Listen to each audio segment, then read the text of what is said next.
Hello and welcome. My name is Mark. This is Riffle, Shuffle, and Roll, and today I'm going to be teaching you how to play Cincinnati Euchre, a trick-taking card game for 4 players played in partnerships. Let's dive in and get started. You will need a standard 52 card deck that we are going to cut down to 24 cards and a way to keep score. From each suit, you will pull 9 up through ace. The rest of the cards can be removed from the pack. Cincinnati Euchre is a partnership game. Partners should sit across from each other at the table. Determine a dealer. That player shuffles and deals 6 cards to each person. The cards should be dealt out in groups of 3. Each round begins with a bidding phase. The player left of the dealer gets to bid first. When a player bids, they are saying how many tricks they believe they can capture. The player with the highest bid gets to name the trump suit for the round or call no trump. In a no trump round, it is the highest card led to the suit that will win the trick, and ranking of each suit remains normal. If the bid winner chooses to name a trump suit for the round, the ranking for that suit changes. So here, if clubs were named trump, you see that the jack of clubs becomes the highest ranking card. It is known as the right bower, and it pulls along with it the same colored jack. So the jack of spades becomes the second highest ranking card, and it is called the left bower. It's important to remember that the left bower becomes part of the trump suit. So here the jack of spades is no longer a spade. It is a club for the round. A player may bid 3, 4, or 5 tricks. However, if a player thinks they can capture all 6 tricks, they will have to do so alone. That is called a moon bid, or shooting the moon. If a player bids moon, then their partner will sit out for the round. Once a player has bid moon, the only way to overbid them is to go double moon, which essentially doubles the stakes for the round. After that, it's triple moon and then quadruple moon. For example, if player 1 opens the bid with a bid of 3, then player 2 would have to bid 4 or more, or pass. If they raise the bid, let's say they bid 4, then player 3 would have to bid 5 or more, or pass. A player does not have to go right to the next number. So if player 1 bid 3, player 2 could jump right to 5, or moon. This also applies to all of the levels of the moon bid. So let's just say player 1 opens with 3, and player 2 wants to jump right in and take control. They could go straight to moon. Then player 3 could say, I'll go double moon. And again, that means that they will take all 6 tricks without their partner's help, and they've doubled the stakes for the round. Here, if player 4 wanted to win the bid, they would have to go triple or quadruple moon. For this example, we will have player 1 begin the bid, and they will say pass. Player 2 also passes. Player 3 is going to jump right to a bid of 4. So they believe they can take 4 tricks.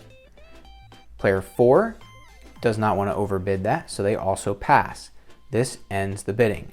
Player 3 has won the bid, and they will say no trump for the round. The player seated left of the dealer leads the first trick. So player 1 leads out the trick with the ace of spades. All following players must follow suit if they can. If they cannot follow suit, they may play any card. Player 2 was able to follow suit with the 9 of spades. Player 3 was not able to follow suit, and they threw off the king of diamonds. And player 4 was able to follow suit with the jack of spades. The highest card in the suit that is led wins the trick, so the ace of spades wins. The trick winner collects the cards and then leads the next trick. They lead the next trick with the ace of diamonds. Again, players must follow suit if they can. If they cannot, they may play any card. Player 2 was able to follow suit with the 9 of diamonds. Player 3 was unable to follow suit, so they threw off the 9 of hearts, and player 4 could also follow suit with the 10 of diamonds. The highest card in the suit that is led wins the trick, so the ace of diamonds wins, and player 1 will collect the trick and lead the next one. Play like that continues until the final trick is collected. At that point, it's time to tally up the score for the round. Now that you've seen how to play around with no trump called, let's take a quick look at a hand where a trump suit is called after the bidding.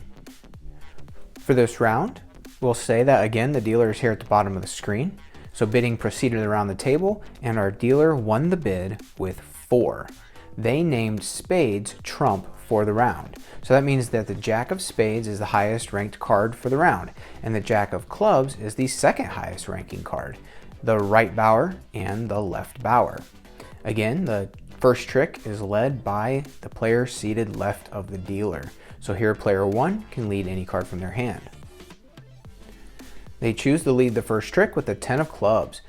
Players must follow suit if they can. If they cannot, they can play any card. Remember, the jack of clubs counts as a spade for this round, so it cannot be played to this trick unless the player does not have any other clubs. But they do. They have the ace and the queen. So they're going to go ahead and throw off their ace of clubs. Continuing around the table, player 3 could follow suit and they played the 9 of clubs. Player 4 could not follow suit, so they could play anything. They chose not to trump their partner. Seeing that their partner had won the trick, they went ahead and played off with the queen of hearts. The highest card in the suit that was led, or if played, the highest trump card takes the trick. So here the ace of clubs takes the trick. Player 2 will collect the trick and lead the next one. They lead the trick with the queen of clubs. Following players must follow suit if they can, or play any other card. Player 3 could not follow suit, so they threw off the 9 of hearts. Player 4 could not follow suit, so they trumped the trick with the 10 of spades. And player 1 could follow suit, they played the king of clubs. The highest ranking card in the suit that is led, or the highest ranking trump card, wins the trick. Player 4 wins the trick and will lead the next one. And play continues until the final trick has been collected. Let's go ahead and see how to keep score. The defenders always earn 1 point for each trick that they capture. So in this example, we'll say that the defenders were the north and south team, and they captured 2 tricks, so they would earn 2 points. The bid-winning team only earns points if they capture enough tricks to meet or exceed their bid. So let's say they bid 3. So they captured 4 tricks, they exceeded their bid, they get 1 point per trick. So what happens if the bid-winning team fails to meet their bid? Well, here the defenders captured 4, so they still earn 1 point per trick. And the bid-winning team failed to meet their bid. They only captured 2 tricks, so they lose points equal to their bid. We're going to say they still bid 4, so they go back 4 points. You see, it is possible to actually have a negative score in this game. If a player bids moon and captures all 6 tricks successfully, they earn their team 12 points.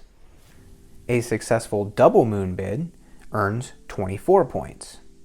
A triple moon is 32 points, and a quadruple moon bid earns 48 points. Again, if a player bids moon and fails to capture all 6 tricks, they will go back that number of points. Once the score for the round has been tallied, collect the cards. The deal will pass left each round.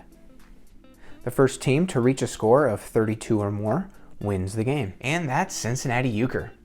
Thank you so much for watching. I hope you found this video helpful. Be sure to check out my channel to discover even more games. I've got over 200 videos, including tutorials and live playthroughs. If you like the sound of Cincinnati Euchre, you might want to check out my other Euchre videos. I've covered quite a few different ways to play. That's all for now. Until next time, keep on playing.